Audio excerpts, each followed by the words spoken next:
Hello, I'm Stephen Cruz, mortgage broker with Verico iMortgage Solutions, and today we're talking about a video series. This is the last video in the series, 8 costly mistakes homebuyers make when arranging mortgage financing.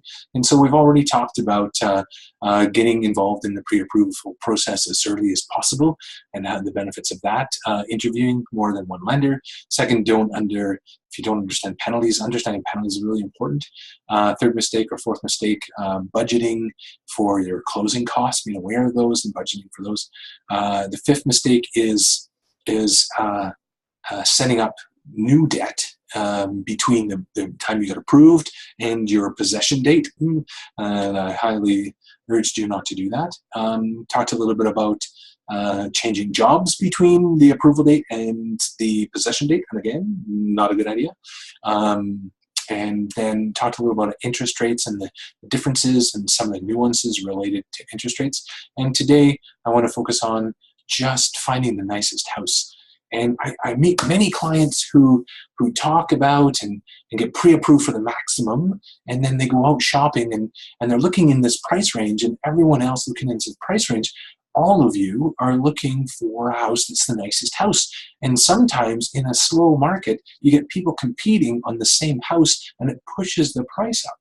And one thing that I always chat with clients about, and many of my clients actually take advantage of this, is that we have a program. I call it the Canadian Home Buyers Plan. It's also known as Purchase Plus Improvements. And how this program works is that we can get you additional financing up to 20% of the purchase price to a maximum of $40,000. Now, we actually have some lenders who will go over that, will do higher than $40,000, but it's on a case-by-case basis.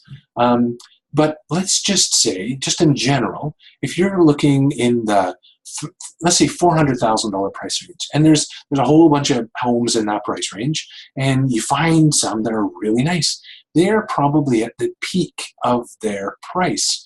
Whereas if you were to look for a house in the same bones, the same structure, but in a 360 price range, then you have some room. First of all, that 360 house, it could be a $400,000 house if it was really nice, but it's 360 because it might be run down, it might be dated, it might need some repairs and upgrades that it didn't have before. And so they reduce the price because they know these things need to be done.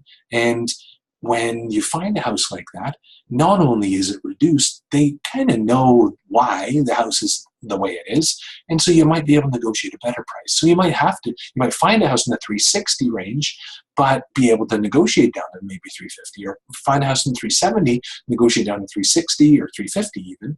And then what we can do is we get some quotes from a contractor or two and include the cost of the quotes to upgrade your house back to that 400 price range. And so let's say you get $40,000 worth of quotes for some flooring, some painting, a new kitchen. Maybe you can stretch the bathroom upgrade, maybe not, depends on your cost. But if you get all these things included in the financing, then you're moving into a house that's almost brand new. You've got new flooring, you've got new painting, it feels brand new, and it's probably not priced at the peak of the market, no matter what market you're in. So it can really help you to get the best possible price and the best possible financing that you can possibly get. And that's what it's all about. If you can pay less for a house, so one day when it goes up, it's going to go up in value more if you can maintain or keep it in good condition or fix it up. And I have many clients who fix up a house when they're about to leave. So they've lived in the house, they're really happy with it, and then finally want to leave, they fix it up so that it looks nice for the next guy. Why not make it nice for you? Live in it, enjoy it, and then sell it. You can fix it up again if you want, but enjoy what you've done, because it's your taste usually. And I've also found so many times people will buy a house that was kind of fixed up and then they completely change it anyway. So the person who put all this money in trying to sell it just kind of wasted their money. Let me tell you about one story though. And I have the Property Brothers on there. This is really how the Property Brothers do it. And it's incredible, some of the stuff those guys do. But I had a client a couple of years ago.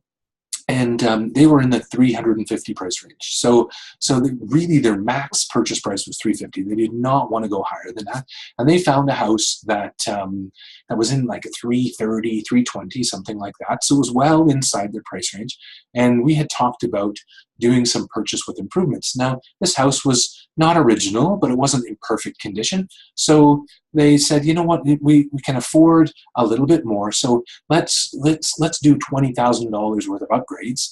Now the roof looks like it needs to be done, so let's get a quote for that. And we'd really like to have the flooring done. We wouldn't mind doing the kitchen, but the kitchen's going to be more expensive. It's not really in our budget. So we want to do the roof, we want to do the flooring, and then we can worry about the kitchen down the road. So my clients went out, they got a quote from a contractor, a roofing contractor. The guy went out there to do the quote and said, you know what, this looks like hail damage. And so we then approached the realtor, who then talked to the vendor and said, you know what, this looks like hail damage. Can you claim this on your insurance and see if they'll pay to replace the roof? And then we can pay your damage deposit. So we'll give you the difference for the damage deposit. So the clients, the vendor agreed, and they got their insurance adjuster out. The adjuster not only found that the roof was hail damaged, the siding was also hail damaged and some of the soffits. So the clients were able to get the roof, the soffits, the eaves troughs, I guess, and then the siding all replaced under warranty, and they paid $1,000 deposit. Now that freed up $10,000 of the money for the roof that they had originally got the quote for. It was actually $9,000, but they freed up some money from them so that they could do not just the flooring in the house, but they were able to do some upgrades. So they upgraded some of the counters. The cabinets, they didn't get the granite that they wanted, but they could do that down the road. But now they've got really nice cabinets, they've got flooring all done, and they have the roof and siding replaced that they didn't even realize they were going to have done. So that was a great news story, if you ask me. It's something that everyone should look at when they're buying a house. And you never know, you might be lucky, like these clients were, and get some work done for free. So I love this program. I talk to every client about this program, and it's a great way for you to find a house in the neighborhood that you like, that's, has some mature trees, is closer to amenities, and you get this kind of brand new kind of feeling house because you've upgraded. If you do the bathroom, you do the kitchen, it feels like a brand new house. Bathroom, kitchen, flooring feels like a brand new house. But anyway, I love this program. I think it's fantastic. I think everyone should at least consider it when you're buying a house, because whether it's small or big, it's fantastic for value for you as a purchaser. So this is the last video in this series. I really enjoyed putting these together. Hopefully you learned a little bit of information. If you have any more questions about this, you can contact me. My number's at the bottom. Oh, here's some, it's a beautiful house. I love this house on the lake. But here's some renovations that people do when they do this purchase plus improvements: some kitchen renovations, flooring, some basement, etc., replacing roofing, upgrading the furnace potentially, the lighting, water tanks, basement suite. Sometimes the basement suite's kind of expensive, more than $40,000, but it could certainly add the value. So again, it's something to think about. Garage is another thing I didn't put in there, but that's another option. So if you enjoyed this video series, please give me a call. If you have any questions, email me, call me, text me.